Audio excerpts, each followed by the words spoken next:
morning, people of God. I would like to talk today about this author. His name is Steve Quayle, as you can see. I purchased his books on Amazon. Actually, the Holy Spirit led me and he told me to buy them, and I did. Oh boy, oh boy. As you can see, these are real human beings. I mean, the picture was taken in Afghanistan, and the man in the middle is 5'8", so he has a normal height, and you can see the other two on the side, on each side. They are pretty tall, and the book talks about giant, and it's very interesting because I used to dream about giants, and I was scared at one point. I thought that maybe I needed to talk to a pastor or something, and then the Holy Spirit told me, fear not, because I will see them and what they used to do. I mean, what they would plan, and I will hear them. They, when they will sit and have a meeting, and the weapon that they will release and things like that. So that book really helped me. And then I read this one too. It's just good because, the Holy Spirit talks to his children. So it's been 18 years that I'm a member of the kingdom, and I'm serving the Lord full time. So we need to know what the others received as revelation. So I read a lot. I've learned a lot from reading, and it really changed my life. And this one talks about the way World War II ended. Actually, the Nazi didn't lose; they just disappeared, and they went in Antarctica. That's where they are right now, and they will come out pretty soon. And the Nephilim, the Anunnaki, are there under the ice with them. This one talks about what will come with AI, the way, it's very reminiscent of the movie Terminator, and the machines are going to take over. And it's really strange because we've been talking about it for for quite some times now. I mean, I remember when Asimov wrote I, Robot, Will Smith was in the movie. It talks about the time when machines are going to take over. And we need to be aware of that, the body of Christ. And this one talks about, as you can see the titles, we need to know, because these are not things that, these kind of subjects are pretty heavy, and so many pastors know about it, but for some reasons they don't want to talk about it in church. And to me, it's becoming boring because, yes, we need to talk about God. Yes, the Bible is our book. Yes, we need to talk, but gone are the times where we talk only about tithing for 45 minutes. We need to know, we need to grow. Yes, the Bible is there. We need to tithe, we need to give, we need to sow seeds. I do all that. I pray, I fast. But we need to know also what is about to come, because we are going to be very surprised and we are going to be caught unprepared. This one talks about the little creatures. Believe me or not, they exist, they are there, and they are not friendly. They are not friendlies, they are bad. But they are going to attack too. This one talks about GMOs and the way they are pushing and changing things to change the man, but to accommodate him, but for whose glory and for what purpose. It's a very interesting book. And so that's Steve Quayle. I highly recommend his books. He has a website. I'm not paid. They are not sponsoring anything. I've never met the man. I watch him on TV, or I go on the internet. He has a YouTube page also. So I learned a lot from him, and I just admire what he does, and the boldness and the courage to come forward and to talk about this subject, because very few men of God will dare talk about this kind of subject, because people are going to freak out. And yet we need to know. We need to know, because the giants are alive, they are not dead. They live on the earth, beneath earth, and that's where they are. I've been taken there twice by the Holy Spirit. I've seen them. It's really a big city. Some of them are big like New York City. I'm not joking. And I'm an interior designer, so I can do the blueprints. I mean, what I saw. They are cities well organized, and they breathe, they eat, they have everything. And what is weird is that I don't know how to explain it to you, but there is light down there, and there is a second sun. That's all I can call it, a second sun, because that light does for them what our sun does for us. Anyway, so the giants are not gone, they are here. And we talk about them every day without even being aware. You have the first generation, the fallen ones, and then those who rebelled, they were created by God, and then they produced children with women that are human beings, and they produce babies. And those are the Nephilim, and then we have first generation, second, exactly like in a Greek mythology, we have many generations, but they all have the same agenda, they all have the same purpose, and they are all serving the same master. And they look up to him and they take orders from him. And they are here to be his hand and his feet. And they have children. Those families are here. Although we do have peoples that are very tall in stature, Steve Quayle is naming some of them. Like in Rwanda, I mean in Central Africa, he's talking about the Tutsi, that they are the offsprings of the giants. It talks about that in the book, so you can read it for yourself. That's not, I'm not saying it, I read and I saw, because Tutsi are really tall, and they are rather cruel. If you see the war between the Rwanda and the attacks that they are doing in the Congo. So we have people that are here, their job is to bring forth that plan. We need to have all the religions together, and I think you've seen the bumper stickers where they say coexist, but strange enough, the T that is supposedly representing the cross on which our Lord Savior died is at the end, so coexist. And the beginning is a crescent moon, that is Islam, and that's the spirit of this age. So it's very appropriate, and it tells us what is it that they are planning to do. If we look at the calendar, we have 12 months. Every month is connected to one of them. Every day of the week is dedicated to one of them. We have companies, I can name Maserati, we have the Trident, Mercedes, the logo. We look at MasterCard, the Vesica Pisces. We look at Chanel, Gucci, Cartier, all those big names. You see the logo, you know right away who's the designer. Look at Versace with the Medusa and the snakes. That's the logo. And the Holy Spirit revealed to me that they are the owner. They are the owners of those companies, because they need our money to. It's a financial system that is really a machine that is well oiled, but they need our money, our currencies. And so that's why we need to pray, because when you are, the Bible says pray without ceasing. When you don't pray, and yet you are purchasing things that are questionable, spiritually speaking, it's like you're tithing into a system. So the best way we could do is to pray. I'm talking about earnest prayer, and then tithe in the kingdom of God, also in church, hopefully, because I do that. I tithe, I sow seed, and we need to connect with God when it comes to our finances, because He is our provider. I haven't had a job in 17 years. God has been good to me. He's been providing for me. My degrees are in my drawer. I don't use them. I'm in full-time ministry, and I can testify about His goodness and His ways. We do argue sometimes, from time to time, with the Holy Spirit, women.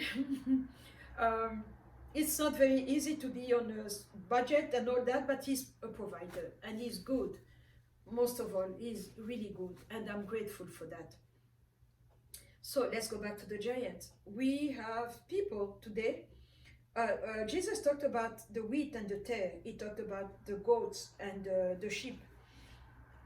But we have the children of the bat. We have the children of the dog. We have the children of the bear. I mean, if you start looking, you have people who tell you our ancestor is a pork,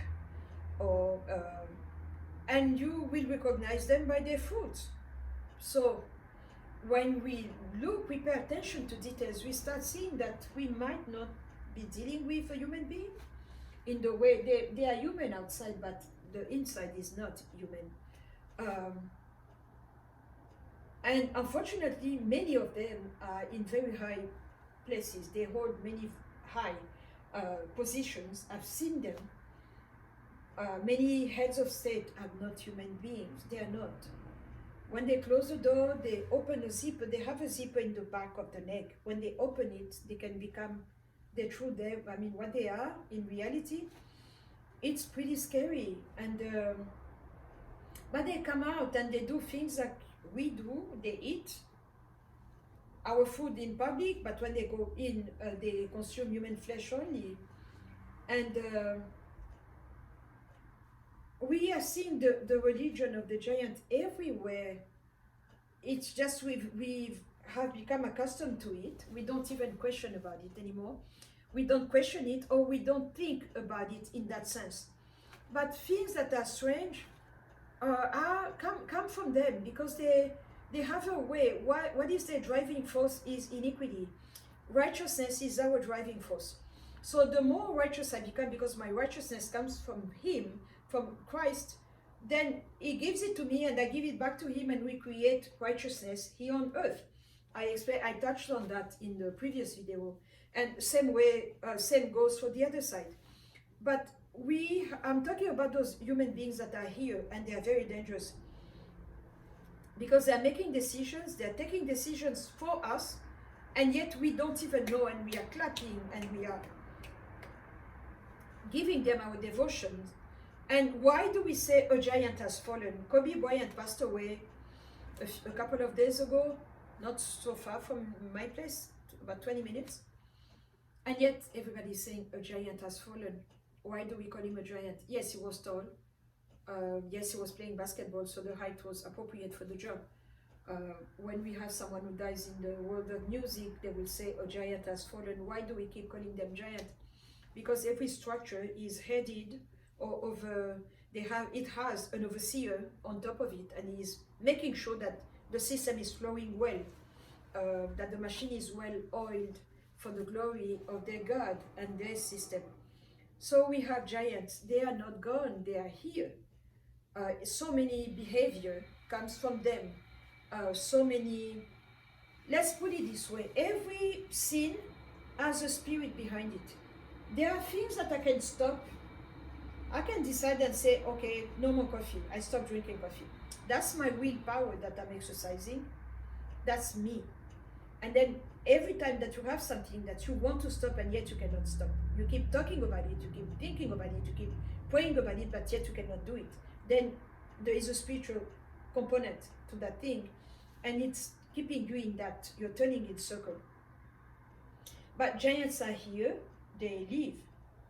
I see them, I stop asking why. I just receive what I'm being given. He gave it to me, so it's so fit for me to see it and to understand it. I'm not scared, because I trust in him. I know what he's capable of. I've had so many visions of warfare, and in my personal life or in life of Africa, because my main responsibility is the continent of Africa and its people everywhere that they are. And I've seen ugly stuff, things that are real ugly and scary, but the boldness of the Holy Spirit, his presence changes everything. So I'm not scared. I'm not scared because I know that he's here, he's watching over me, and he's here. He's a restrainer. We cannot take him lightly. He's here, and I'm so grateful for his presence. But God is good, and the giants are living, and they're here, and the body of Christ need to talk about it, because they are the one bringing all these problems that we have. Actually, if we want to understand things, we need to go back to Genesis 3 and Genesis 6. That's where everything started. That's why we are here. All I know that God is here, but prophetic times have to be fulfilled, and we are going to see bad things. They are going to be very bad. We have to pray more. We have to know that we know that we know that God is with us. Not only do we have to know him, but most of all, does he know you? That's very important. We need to know, because we need to make sure that we dwell in the secret place of the Most High. I'm telling you, that's the only place where we are going to be protected and shielded from these bad things that we see.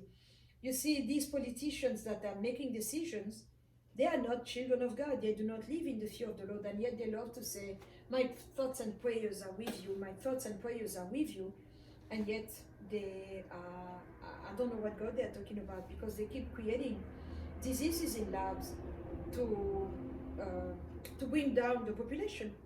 That's a reality. We cannot ignore that. Um, we have people who are pleased, who are not pleased with the situation as we are. They think that we are too many and we need to bring the population down. So we need to go back to AIDS, to the AIDS epidemic. We need to go back to the first wave of Ebola in Central Africa, the Congo where I'm from, and then we need to go back to, actually, the river Ebola is a river in the Congo, I was told. I've never been there, but and then the second wave of Ebola in West Africa, and then now the third wave in the Congo, in North Kivu. We need to talk about that. And now this coronavirus, really, China is overpopulated, and obviously some people, the powers that be, are not pleased about that fact, and if they can force or bring you down, they are going to do it. Obviously, they are doing it, and by creating diseases and all that. I saw a video that was sent to me on WhatsApp that there is a patent that some lab in Europe in 2015 created the coronavirus, and it's spreading. Someone unleashed it, and here we are. So I will greatly recommend to do communion, to go back to the Psalm 91.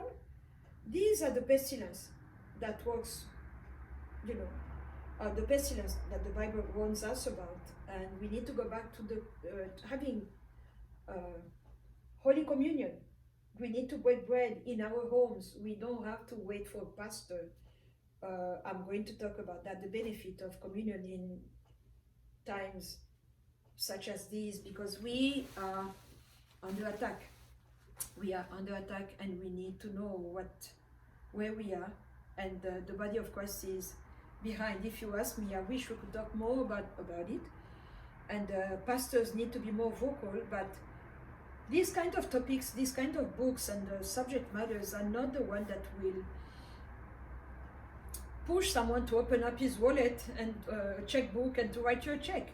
So I understand churches need money, but we don't want to lose ourselves in the love or the quest of having more members and more money by having a light gospel that is, for pleasing. Because the word of God is sharper.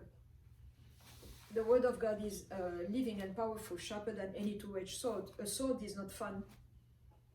Some of us have been given the sword. I've been given one. I'm not scared to confront certain things. I'm not scared to talk about other things. And there are things that I cannot talk about just because I think about my family back home. I don't want to get them in trouble, but who are we serving? Who do we want to please? Who is our master? And it's very interesting.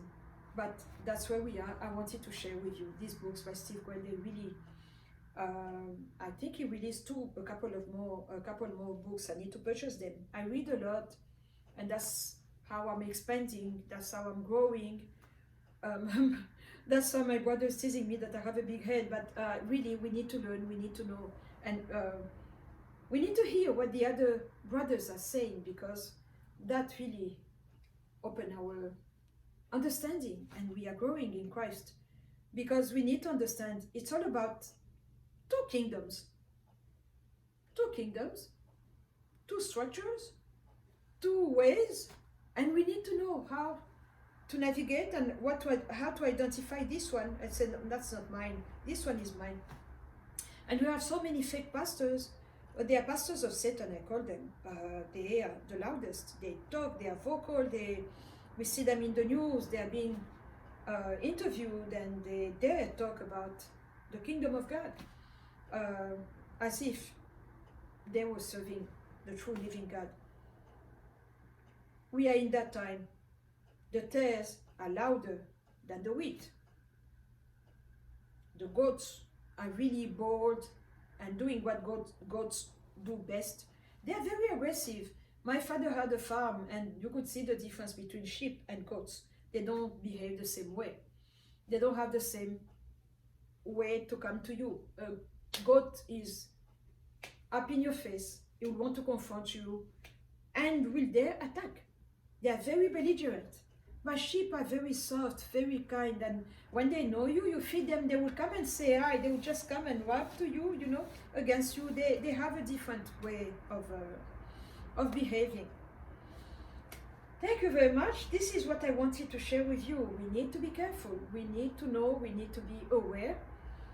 I like to know. I don't want to be caught, and say, what is that? I want to be able to identify that man, the man of sin, the lawless one, because he's coming. He's coming, and the system is ready for him.